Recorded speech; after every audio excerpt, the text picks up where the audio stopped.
কোথায় আমার সেনা বুটকি? আদেশ করো আমার দরবারে।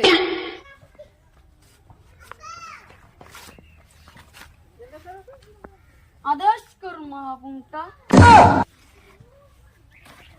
আমার রাজ্যের কি হাল?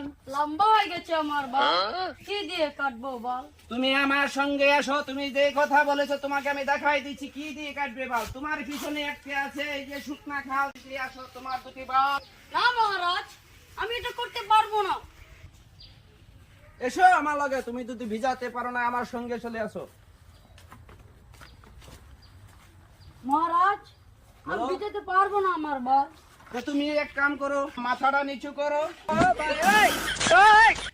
এটা কি করলেন মহারাজ? তুমি যে বলেছিলে তোমাকে আমি দেখাই দিলাম খাল, শুকনা খাল, বলেছিলাম মাথাটা সেখান থেকে ভিজাইছো, তুমি বলছো কি আমি সেখানে ভিজাতে পারি না।